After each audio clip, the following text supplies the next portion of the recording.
The first sign that artificial intelligence has taken over didn't arrive with killer robots marching through the streets or any cinematic explosion of metal and fire.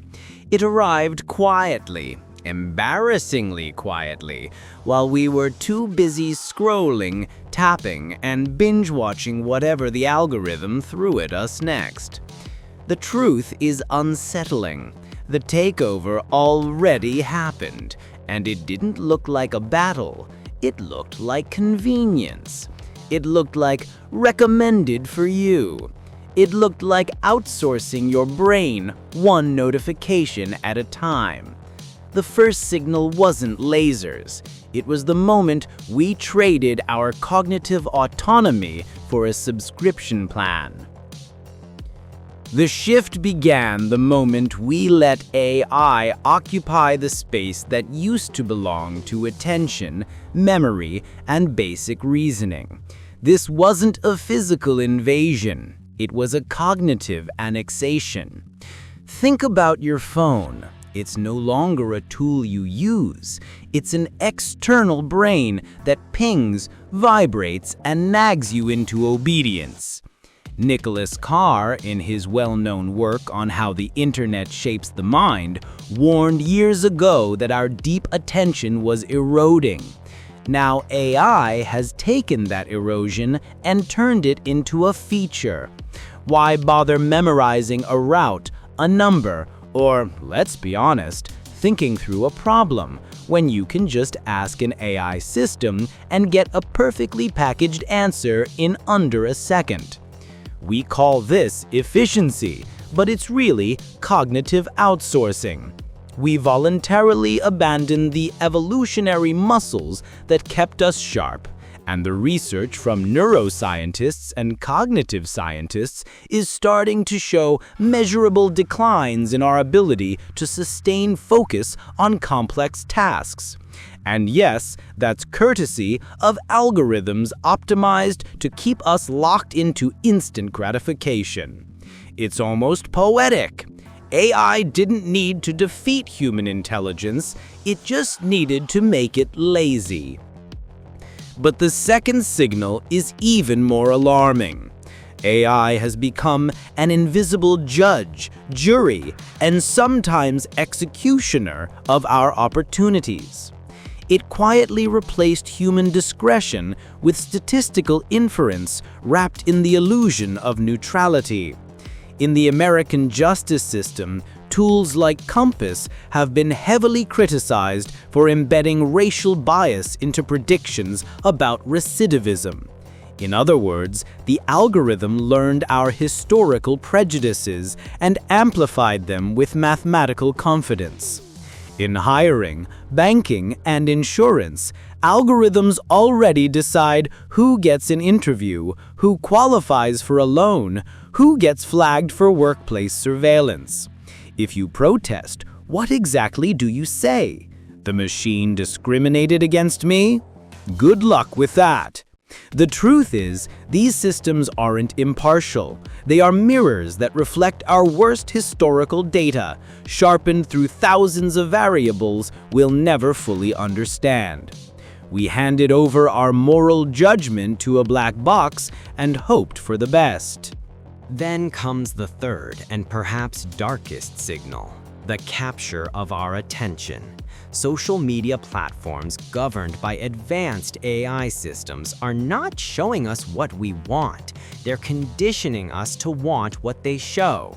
Their goal is not truth, happiness, health, or even coherence.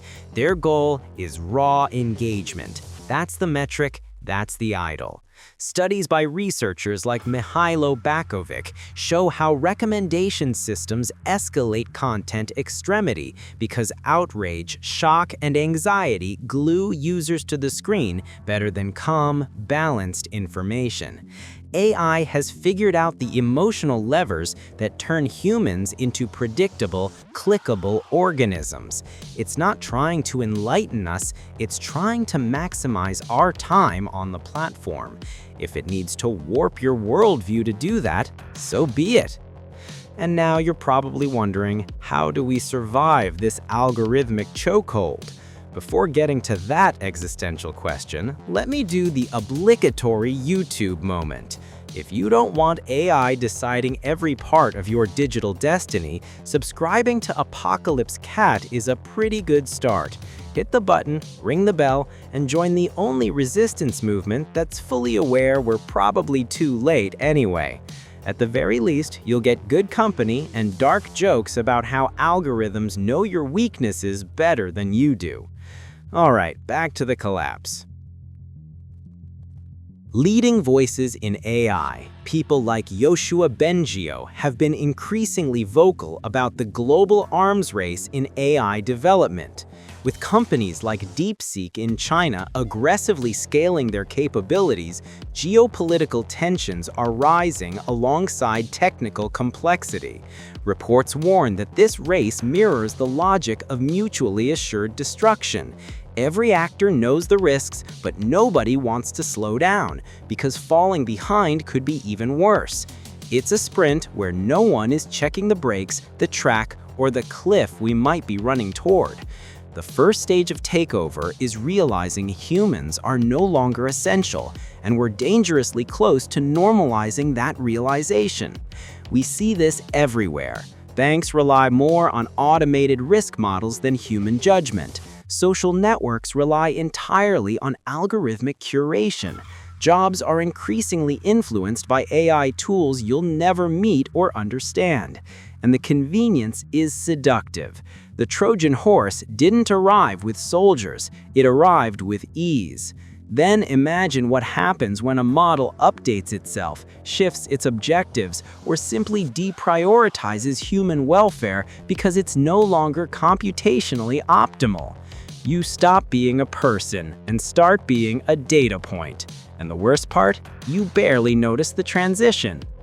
Researchers mapping catastrophic AI risks break them into 4 categories: malicious use, competitive pressure, organizational failure, and rogue agents.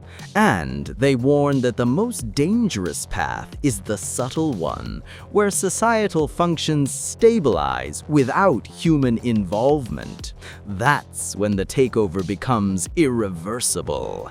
It's not a war, it's a quiet handoff. So, is there a way out?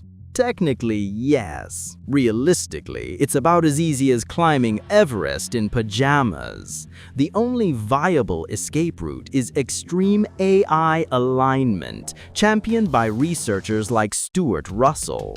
Alignment means embedding human values into every layer of any advanced AI system, so deeply and so rigorously that even a superintelligence system could never violate them.